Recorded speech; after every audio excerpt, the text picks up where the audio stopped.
Welcome back for more Xenoblade Chronicles 3 lore. This is part 2, following the base game. Be sure to watch part 1 before this, as it lays the groundwork going forward.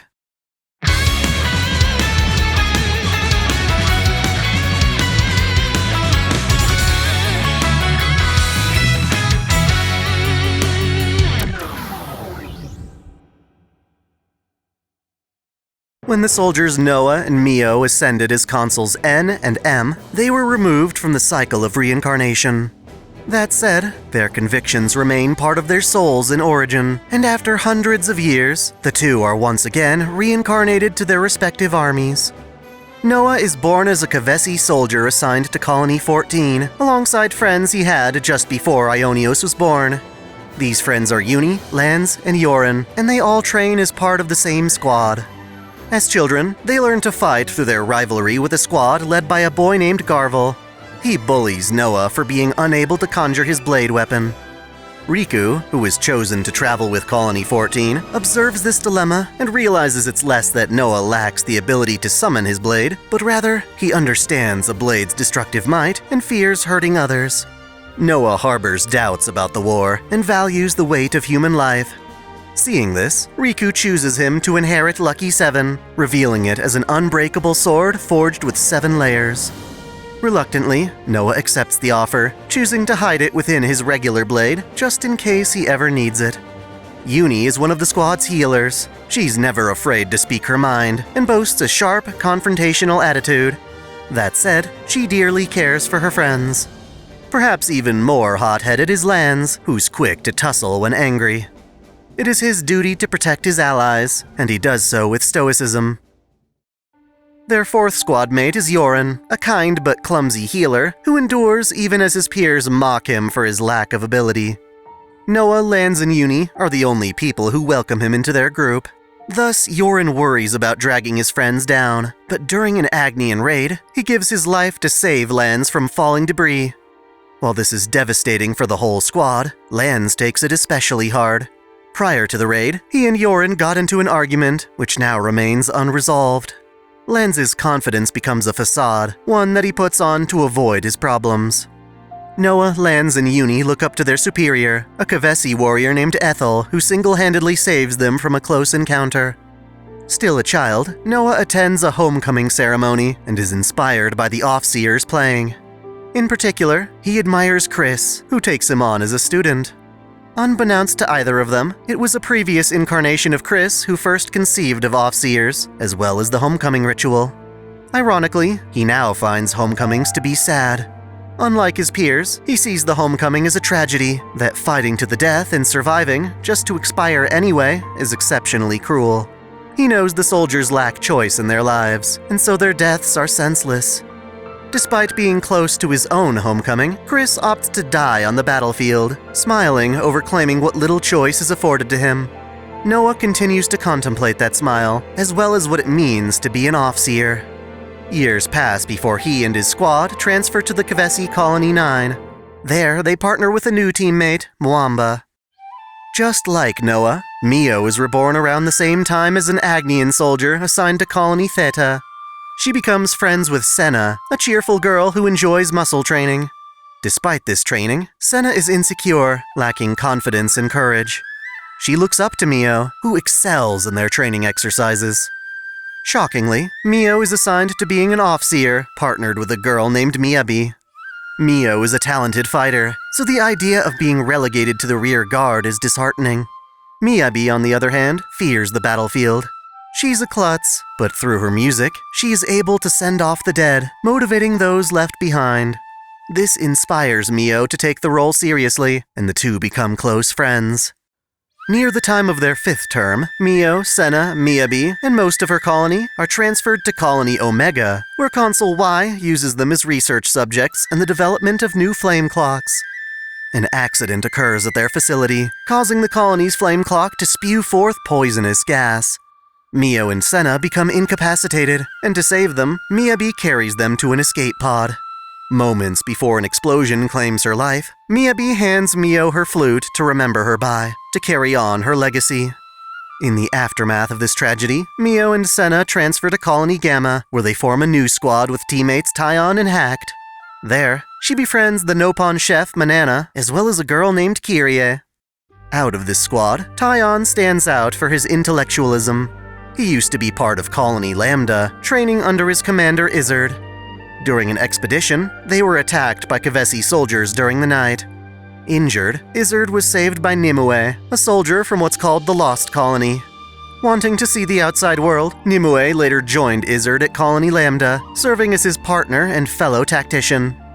Together, they continued to mentor Taion with great expectations, until one of his failed strategies put them in danger. Nimue sacrificed herself to bail him out, and ever since, Taion has doubted his strategies, feeling responsible for her death. Despite inheriting Nimue's pocket compass, he handed it off to Izzard, feeling unworthy. To help Taion regain his resolve, Izzard had him transferred to Colony Gamma under Mio's squad.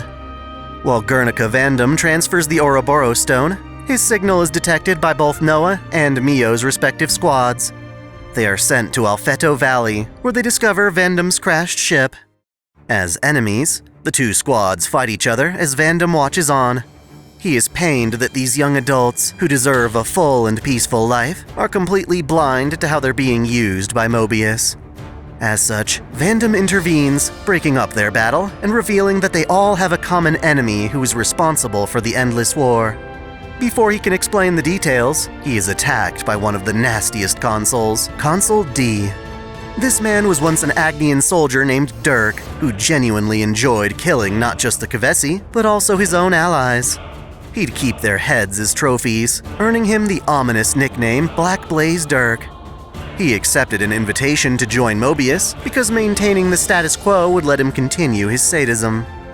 As a consul, he slaughtered Colony 18 when it reached gold rank. Uni's previous incarnation was a part of that colony, and so she was brutally murdered along with her allies. Even though she doesn't remember her past lives, she subconsciously reacts to D's presence in terror.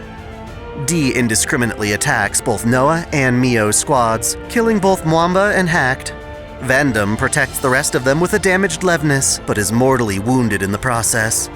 In an act of desperation, he activates the Ouroboros stone, granting its powers to Noah and the others. Even without proper training, Noah and Mio successfully interlink, forcing D to retreat. On his way out, D warns the party that Mobius will continue to hunt them down. Vandam, on his deathbed, tells them that they can survive if they head towards Sword March, the remains of Mechonis' sword. There, they will find the city, where hope awaits them. Upon his passing, the two squads initially refused to heed his words. Instead, they tried to return to their respective colonies, only to find their former allies attacking them. True to D's words, Mobius wants this new batch of Ouroboros dead, even if that means brainwashing the colony commanders. Like Glimmer hundreds of years prior, soldiers freed from their flame clocks are expendable. With nowhere else to go, the two squads reconvene where Vandam died and reluctantly choose to work together to reach the city. Before departing, they raid the supplies of Vandam's ship for gear and clothing. Mio is near the end of her 10th term and only has 3 months left to live. The party hopes that by finding the city, they can also find a way to extend her life. Having chosen Noah to inherit Lucky 7, Riku travels with the party, fighting side by side with Mio's Nopon companion Manana. As a single unit, they all pass through Colony 4. Ethel, whom they met as children, is the colony's commander. She's a sight to behold on the battlefield, having earned the nickname Silvercoat Ethel. Her greatest feat is being able to hold her own against smoldering Kamaravi, the commander of Colony Delta. This mighty general fights with a flaming spear and is considered one of Agnes's strongest soldiers. While he and Ethel are enemies, they respect each other as honorable warriors. Thus, when Ethel managed to best Kamaravi in a duel, she discovered it was due to a fault in his Pharaonis. Not wanting to taint her victory, she spared him, looking forward to a proper duel in a future encounter. As punishment for letting Kamaravi live, Colony 4 was demoted to Dirt Rank, the absolute lowest. Nonetheless, she is seen as the perfect tool to defeat the Ouroboros. Consul K hijacks her iris, brainwashing her into seeing Noah and his friends as dark phantoms. Her colony chases them down and forces them to fight. Through combat, Noah is able to weaken Kei's control of her and notices that the flame clock is responsible for the brainwashing. Noah and Mio use their interlinked form to try and damage the colonies for Agnus, but it has no effect. Only by unsheathing Lucky 7 can Noah deal a finishing blow. Kei refuses to stand by and let this happen, and attacks in his Mobius form. This pushes the others to their limits, and in the struggle, Lance and Senna interlink. Following suit, Uni and Taion interlink as well. Using their newfound powers, they kill Consul Kei. Finally able to think for herself, Ethel learns the truth from Noah and pledges to support the party. She would like to join them, but is still responsible for her colony, which has now been freed from Mobius. To keep this a secret, Ethel sets out to submit a false report to the Queen of Keves. She bids them farewell, and the party realizes they can use Ouroboros to liberate other colonies. As they head towards Sword March, they free colonies and gain new allies. One of these allies is Valdi, the commander of Colony 30. He's a mechanic who loves machines enough to name them. Inspired by his Nopon master, he strives to be a friend to everyone he meets, and struggles with the fact that the very machines he builds are used for killing. He finds solace in creating a peaceful Levnus named Mecha Friend. In contrast, Consul Q insists he finish building the ultimate Levnus, which is sure to bring more death. Valdi has been secretly trying to sabotage its development, and so Q forces the incomplete mech to attack him. Ouroboros steps in, destroying the Levnus and the colony's flame clock, giving Valdi the chance to continue making his machines friendly. Teach is the commander of Colony Gamma, where he instructs his troops for combat. In the past, he commanded Colony Key as All-Slayer Oleg, where he utilized ruthless tactics to annihilate enemy colonies, all at the expense of his own. Not wanting to repeat his past mistakes, Teach tries to instill morals into his Colony Gamma soldiers, which draws the ire of his consul. Ouroboros liberate the colony so that Teach isn't forced to become like his old self. Alexandria is the Agnian commander of Colony Iota.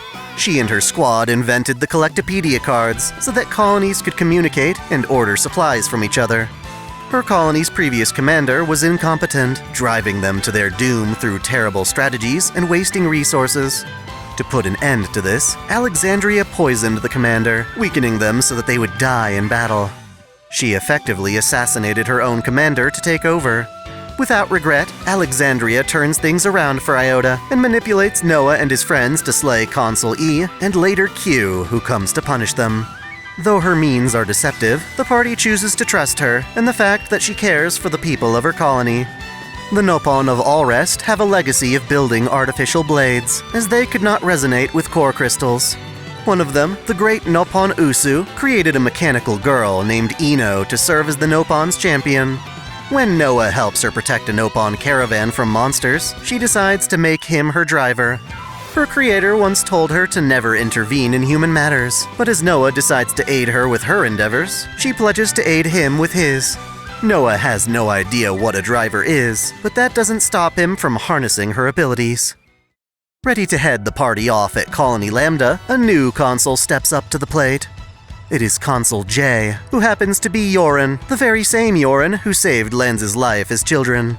After dying, Zed summoned Yorin and showed him visions of his past lives. Time after time, he perished not just due to his own weakness, but also through betrayal from his own army. He became a consul to escape this cycle of war in exchange for power he could never attain in life. He casts aside his naive kindness, valuing only his own strength out of envy. His power as a consul is an ability to create puppets out of mud and stolen memories. These puppets make convincing fakes of other people.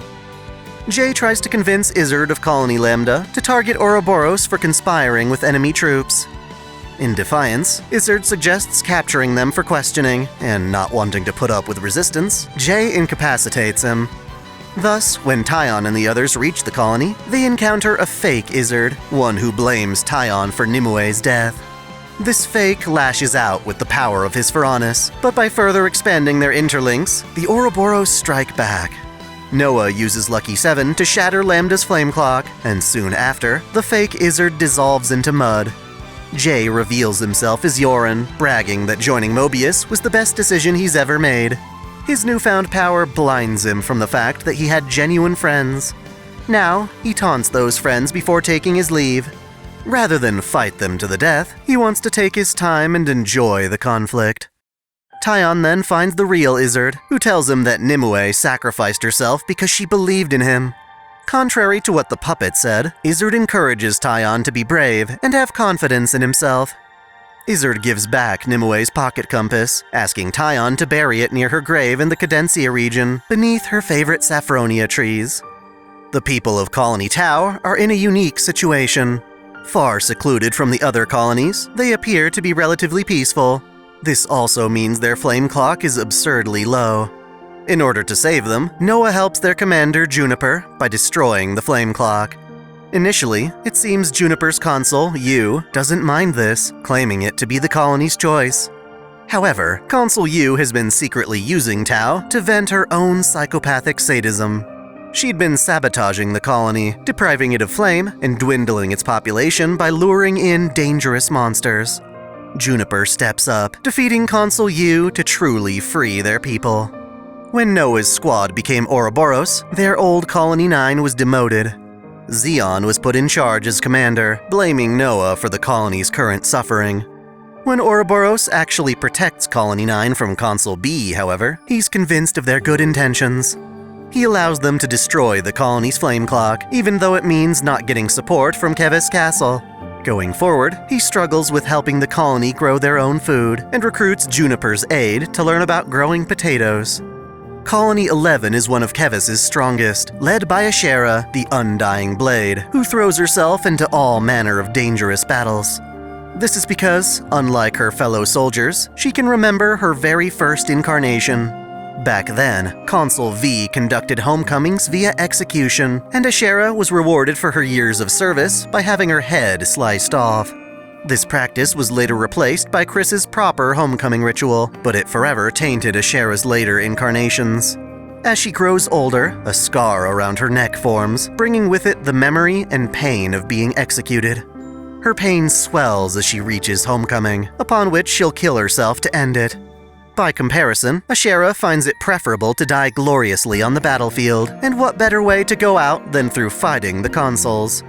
Ashera joins Ouroboros in invading her own colony, defeating its arrogant consul R. It proves unsatisfying, so Ashera spares her, who in turn comes back with an army of zombified corpses controlled by Consul W.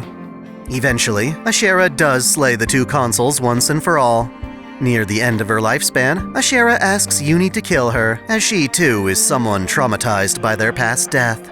Uni agrees, but only if they kill each other. Ultimately, Ashera decides to stick it out, realizing her life doesn't just belong to herself anymore. Ethel and her lieutenant Bolearis reach Keves Castle, hoping to deliver their false report. Of course, Mobius is there, and are already aware that her colony has been liberated. As punishment, Consul N and the fake Queen of Keves show off their latest weapon, the Annihilator, a massive cannon that causes annihilation events. They threaten to fire the cannon at Colony 4, but decide to give Ethel a chance to redeem herself. N wants her to defeat the Ouroboros, demanding she partner with her rival Kamaravi to make it happen. Noah and the party witness the destruction caused by the Annihilator and plan to infiltrate Keves Castle to dismantle it. Mio, who now only has 2 months left to live, worries they're moving too slowly. She takes her frustrations out on Noah, but comes around to apologize, gifting him Miyabi's flute so it can be used after she dies. Noah, in turn, gifts her his own flute. Their end goal is to reach Sword March, but they agree the Annihilator must be stopped first. This is exactly what N anticipates, so he has Ethel and Kamaravi intercept the party. Ouroboros puts up a solid resistance, provoking Consuls O and P to try and control Ethel and Kamaravi directly. Refusing to be their pawn, Kamaravi rips out his own left eye. This inspires Ethel, who yearns to use this last moment of freedom to finally duel him to the death. Despite Noah and the others begging her to stop, this fight has been Ethel's lifelong dream, her greatest happiness, so she and Kamaravi slay each other in combat.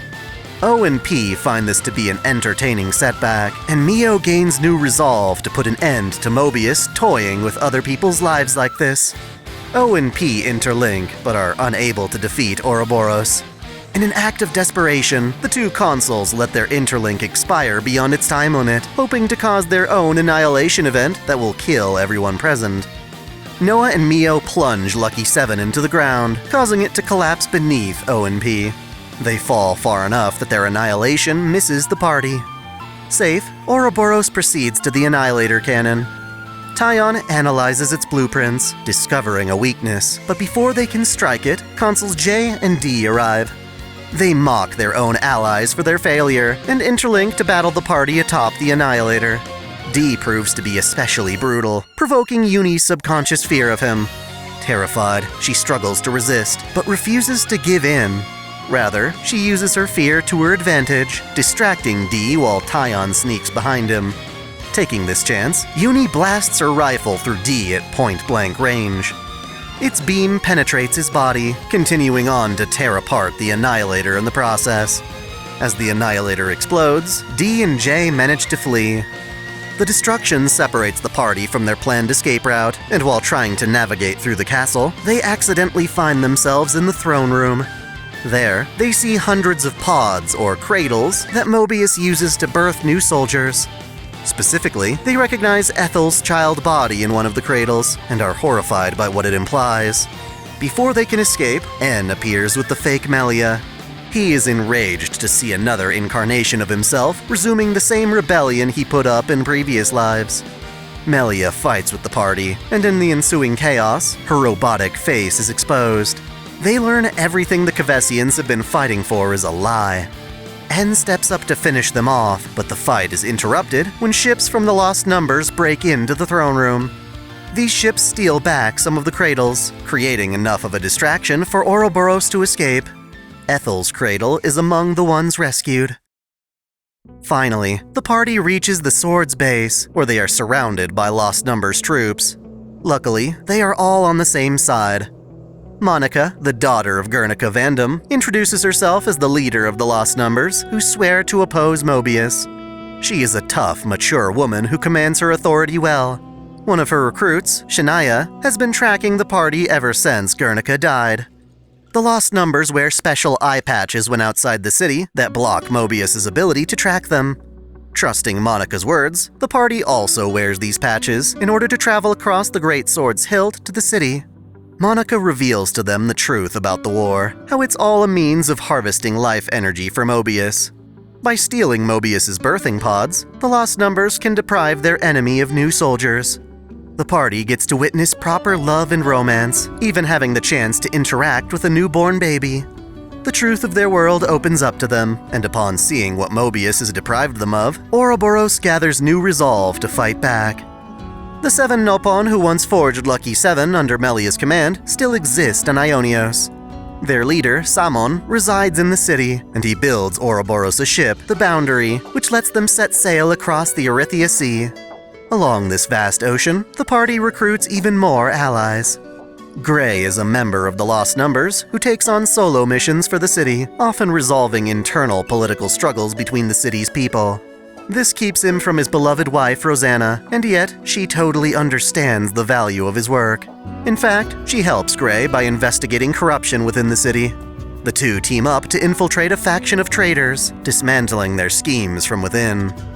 Colony Mu is unique due to Consul I. She works for both Agnus and Keves, helping her control and orchestrate fights against her appointed colony.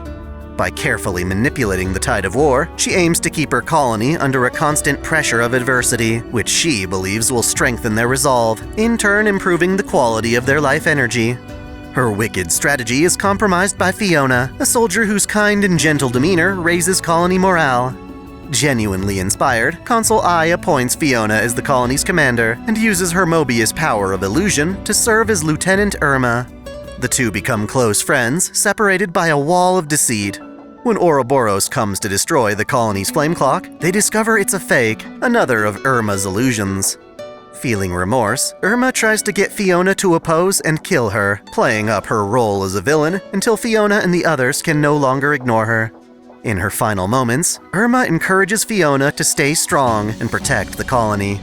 With her illusion dispelled, Noah uses Lucky 7 to break the flame clock. Irma isn't the only consul to sympathize with her own colony. Triton is both the consul and commander of Colony 15. Instead of pursuing the Endless now, he sees his soldiers as part of his intrepid crew. His dream is to explore the vastness of Ionios, and his crew's freedom will help in that endeavor. Thus, he actually wants to liberate them from the Flame Clock, but is unable to do so himself. Ouroboros becomes his savior, doing what he cannot. While this means betraying Mobius, Triton looks forward to fighting his own colleagues. For their safety, members of Triton's crew are accepted into the city, and even he is granted access, so long as he's escorted by Ouroboros. Being a consul, he isn't well received, but is eventually welcomed by Jagger, who becomes his drinking buddy. Colony 0 is an obscure colony that is neither Agnian nor Kevesi. Instead, it is a black ops unit controlled directly by Mobius's Consul F. His soldiers contain the Farron Unit Squad, who operate human-sized Pharaonis suits as they destroy ancient relics and anyone or anything Zed considers a threat. This includes Ouroboros, who defend themselves, exposing the colony's commander in the process. Rather than having a proper name, she is called Number 7. She and her squad mates are all assigned numbers, and they are raised to behave like obedient machines. When Number 7 is hurt in combat, Noah and the others tend to her wounds. Through their interactions, 7 learns to be human. Senna even gives her a name, Sagiri, based on her love of rice balls. While difficult, she learns to think for herself, helping her realize that her own consul is nefarious, using the life energy of her squad mates as fuel for their Farron suits. She teams up with Ouroboros to finally liberate her colony. Even after protecting her people, Sagiri mourns the disappearance of her friend 13, the colony's previous commander. Number 13 became stranded during a mission, and her time alone granted her independence, as well as a desire to tear the current world to pieces. Her sadism conflicts with Sagiri, but after having a proper discussion, they both realize that what they want is a home where they can be together. Sagiri sees hope in this world, wanting to build a home for her colony within it. Unfortunately, the two cannot agree on how to make that home, so 13 flees in isolation. Nonetheless, Sagiri hopes to create a home that 13 can one day return to. Masha Cassini is the current head of House Cassini, descending from the city founder Linka. She is a lapidarist, or craftsman, who specializes in processing gems and metals into jewelry. She isn't afraid to risk life and limb to acquire more materials. The rarer, the better. Even with humanity's fight against Mobius, she refuses to compromise on her passions, which she believes is key to uniting all the city's residents under a common goal. With more colonies liberated, Ouroboros is prepared to storm Agnus Castle, which is home to a prison holding Monica's daughter, Gondor, named after their distant ancestor. Gondor is an irreverent fist fighter, a hot-tempered woman with a small build. She is harsh toward her mother, calling Monica the bitch queen, but beyond this rebellious exterior, she truly does value her friends and family. In addition to being one of the 6 candidates meant to inherit Ouroboros' power, she has the key to the Cloud Keep, which she received from Consul M through Queen Nia. If they truly want to oppose Mobius, they must first meet with Nia, and so the party infiltrates Lagart prison camp to break Gondor out. Just outside the camp, Noah and the others are discovered by Consuls N, M, and X, who have been tipped off about this plan by none other than Shania. One of the Lost Numbers' own soldiers has betrayed them. Shania was born into House Reed, the descendants of Panacea. Her father and Guernica were renowned soldiers, and so she aspired to be a hero like them. Despite this, she was never suited for combat, instead having a passion for painting. She would have pursued this as a career, but with the death of her sister Titania, she was tasked with carrying on the family legacy. Shania's father also died, leaving her alone with her mother, who cared more about reputation than her own child. The more Shania's mother expected of her, the more she failed to meet those expectations. To earn praise, Shania campaigned to become one of the 6 Ouroboros candidates, but failed repeatedly. She tried to mimic her friend Gondor, causing a falling out between the two of them. Gondor wanted Shania to be true to herself, but this sentiment came off as frustrated rejection. Instead of embracing her passions, Shania doubled down on becoming a soldier, and even though she scored 8th out of 100 Ouroboros candidates, it wasn't enough to satisfy her mother. Rejected yet again, she destroyed her artwork, beginning to feel that living as an Agnian or Kevesi would be preferable to life in the city. Consul X responded to this, offering to gift Shania a flame clock if she spied on the Lost Numbers. By giving away the jailbreak, she exposes her betrayal in front of everyone. Noah and the other Ouroboros stay and fight, giving Gondor and the other prisoners a chance to flee back to the city. For the first time, N and M remove their masks, revealing themselves to be previous incarnations of Noah and Mio. M, who normally leaves the fighting to N, requests to handle this herself. N is surprised but cooperative, letting her take the lead. Even though M appears as a villain, she sees in Noah what N used to be. Horrified by what N has become, she hopes to entrust the future to this new Noah and Mio. As such, she secretly speaks to Mio through telepathy, disclosing a plan that will grant them all hope. M's Mobius power is Eclipse Soul, the ability to transfer her soul to other bodies, controlling them like puppets. By extension, she can use this to effectively swap bodies with Mio with none the wiser.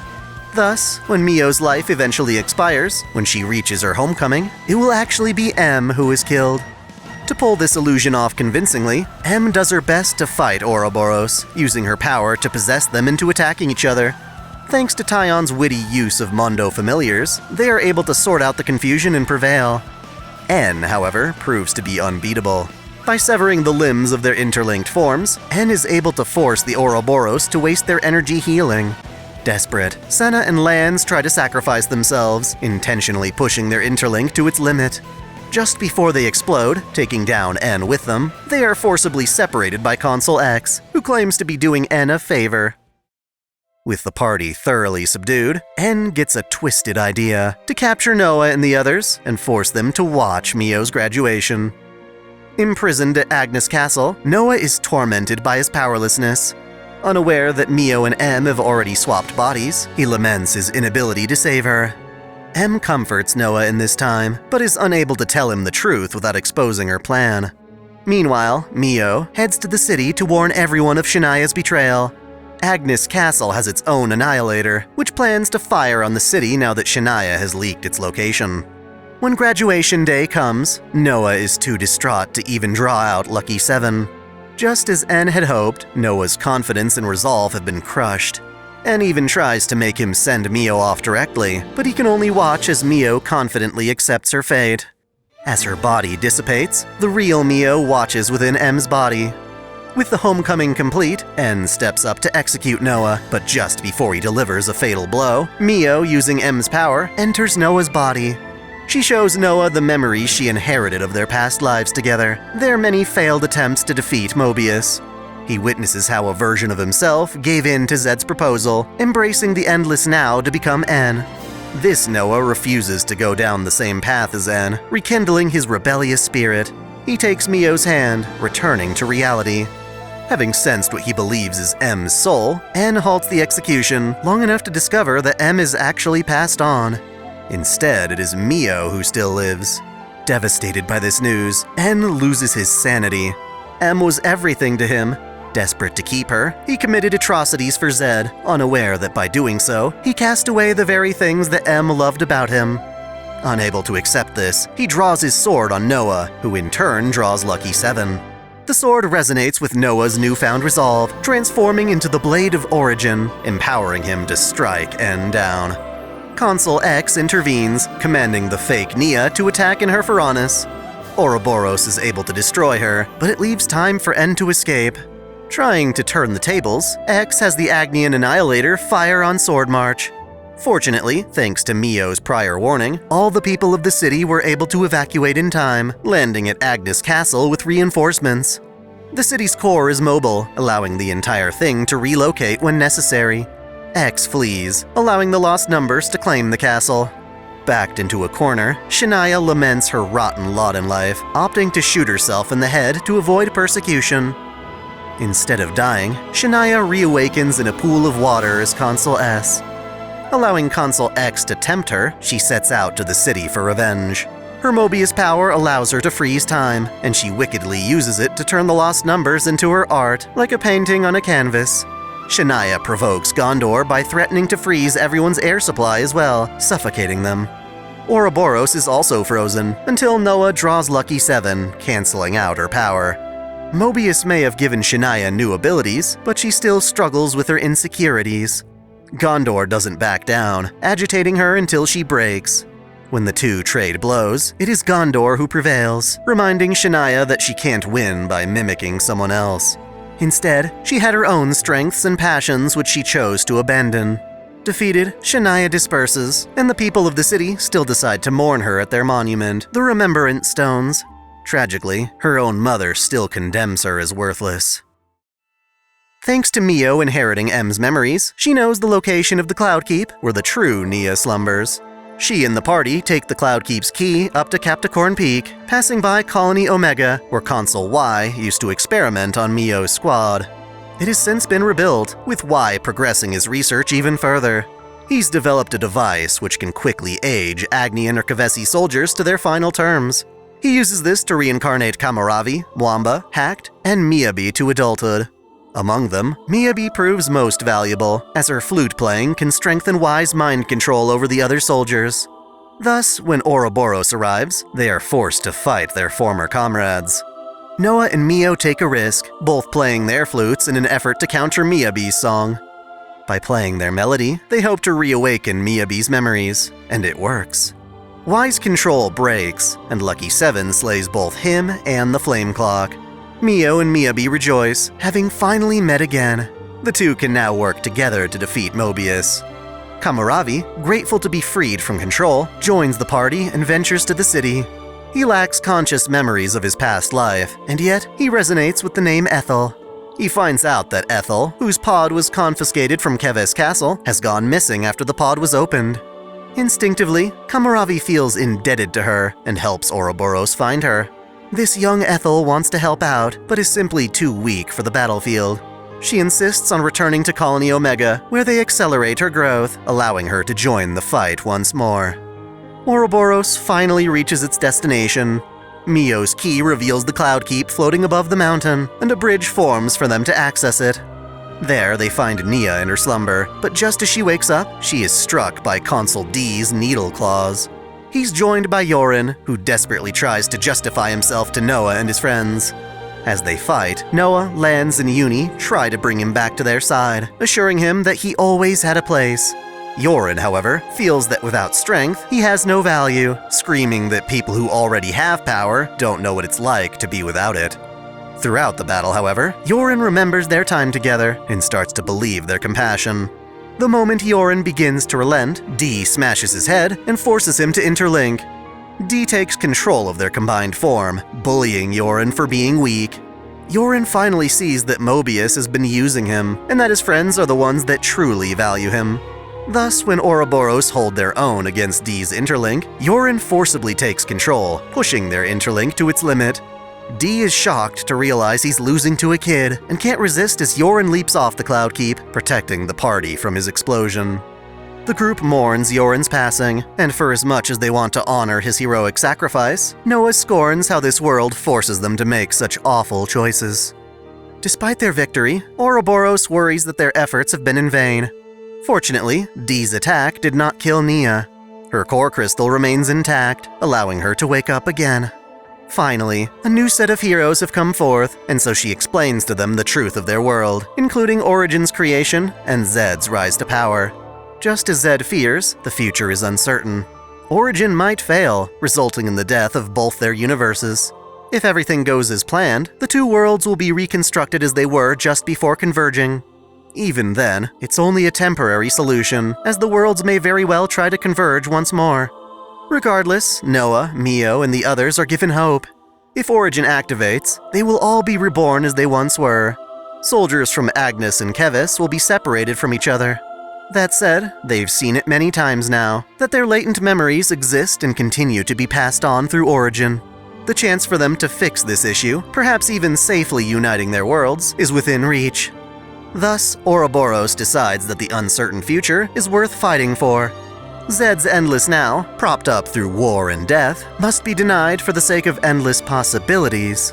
For as much as Nia's story brings them hope, she cannot solve their problems. At the very least, she is able to reunite with her daughter Mio, something she feared given how this Mio has grown up on her own. Surprisingly, it is Mio and her friends who offer Nia hope. Ever since Origin sank into the ocean, it has been surrounded by a massive storm vortex. Only the Mobius, who can teleport, are able to get in or out, not even Mio within M's body can pull it off. Instead, the group returns to Samon in the city, who is working on an improved version of the border. If the party can bring back shattered pieces of Origin scattered about Ionios, he can transform the border into the Bravery, a ship capable of enduring the vortex. In pursuit of these pieces, Noah discovers Chris, calling him to the throne of Keves Castle. There, Chris reveals himself as Consul C, having chosen eternity in lieu of a meaningless homecoming. He pretends to ally with the fake Melia, only to destroy her and test Noah's resolve using her Pharaonis throne. Noah strikes down his former mentor, demonstrating his earnest goal of freeing the world from Mobius's grasp. Colony 5 attains gold rank, and so Consul X has Consul L wipe out all of its soldiers. X reveals her face, along with her unapologetic joy of tearing down a colony in its prime. Ouroboros avenges the colony, defeating Consul L, but X escapes unscathed. Consul H forms a hand-picked colony meant to attack the city. Normally, Mobius gets nothing by killing city residents because they aren't attached to a flame clock. H, however, implements an experimental clock that can harness their energy regardless. Ouroboros finds out about this and intercepts her colony, only to encounter an incarnation of their former rival Garvel and his squad. Despite his bravado, Garvel stands no chance against the Ouroboros. Even his Consul H is taken out, along with her flame clock. In the end, Lance tells Garvel that he needs to find a way to live without killing. Until recently, Lance thought anything beyond combat was pointless, but after reaching the city, he is learning there are many fulfilling lifestyles to discover. Among the Erythia Sea is Nimue's lost colony. When Taion travels there, he reunites with a reborn Nimue still in her youth. She doesn't remember Taion, but simply seeing her face is comforting enough. Sadly, Consul V, the one who used to execute soldiers on homecoming, detects the lost colony's abandoned Pharaonis and mounts an assault. The colony's people can't possibly fight for themselves, and so Taion repairs their Pharaonis and uses it as a distraction. V falls for their trap, and even with an opportunity to flee, he stubbornly battles Ouroboros to his own death. With enough shards of Origin metal, Summon upgrades the Boundary into the Bravery. To prevent them from going in blind, Nia gives the party an old blueprint of Origin, one made by her Nopon friend Tora long ago. The Vortex is only one of their hurdles. To clear the Bravery a path, the Lost Numbers escort them to the Vortex's rim, launching a counter-assault against Origin's defenses. Noah and Riku man the Bravery, using it to penetrate not just the Vortex, but also Origin's exterior. Using Lucky 7 as a dowsing rod, Noah navigates the party to where Queen Melia has been captured. Despite his total and utter defeat at Agnus Castle, N still takes up his blade, if only out of a profound grudge. Carried only by resentment, he intercepts the party just as they reach Melia. They fight, and after calming N's rage through battle, Mio speaks on M's behalf, telling him that, even though she truly wanted eternity with him, she wanted that eternity with Noah, not the villainous N that he became. Still, Ouroboros can sympathize with N's plight, admitting that if they didn't have each other, the current Noah might have taken the same path. They accept N, and invite him to join them as they walk toward the future. Noah reaches out his hand, and N takes it, getting absorbed into Noah. The very same thing occurred when M passed on, merging with Mio. Unopposed, the party frees Melia from her long years of captivity.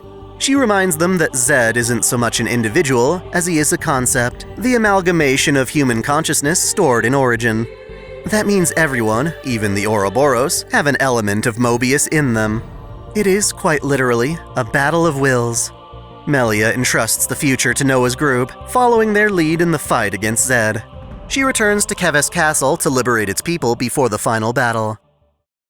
Sensing them, Zed seeks to maintain control over Ionios by having Origin open fire on all of its citizens.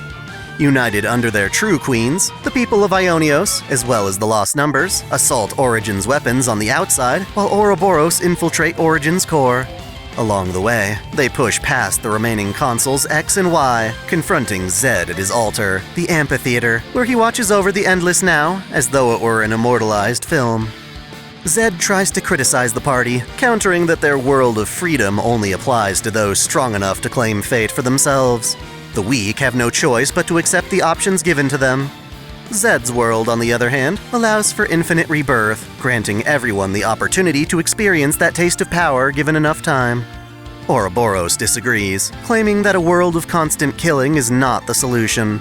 To this, Zed finally admits that Ionios has been designed for his amusement. Humanity collectively relishes in their own turmoil, their own achievements, all of it treated like a grand stage.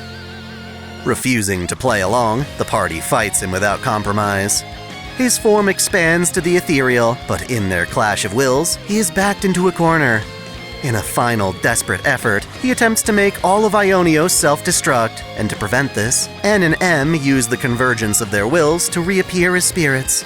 They sacrifice themselves, dealing Zed the final blow to ensure a future for their other selves. With Origin freed from Zed, it is up to the survivors to reactivate it. For a moment, Noah hesitates, realizing that reconstructing their worlds means that anyone born into Ionios will cease to exist. Gondor and Monica assure him that they still want that future. They want the chance to be born into the future they've fought for. The sun begins to set, and Noah declares his intent to start Origin by tossing his blade into the ocean. As part of the process, their worlds split apart, forcing Riku and Manana, Senna and Lance, as well as Tyon and Uni to say their goodbyes. They each come from the two worlds, and will return to them during Reconstruction. Noah and Mio declare their love, sharing a kiss, and vowing to someday, somehow, find a way to be together again. Both Melia and Nia, too, are confident that such a future is possible. Noah regains his consciousness in the world of Bionis. He is but a child, not remembering the journey he just went through. Uni, Lance, and Yorin urge him to hurry up so they don't miss the anniversary of Melia's coronation. The three of them run to see the fireworks, and before Noah joins them, he recognizes the sound of Mio's flute playing in the distance. Deep in his heart, he hasn't forgotten her, and the sound leads him toward a new future. This future is a mystery, but one thing is certain. Sometime later, the two worlds of Bionis and Alrest do in fact join as one. They safely merge into a single universe, avoiding the catastrophe of their initial convergence. Overlooking their shared planet, a small blue light is seen approaching the atmosphere.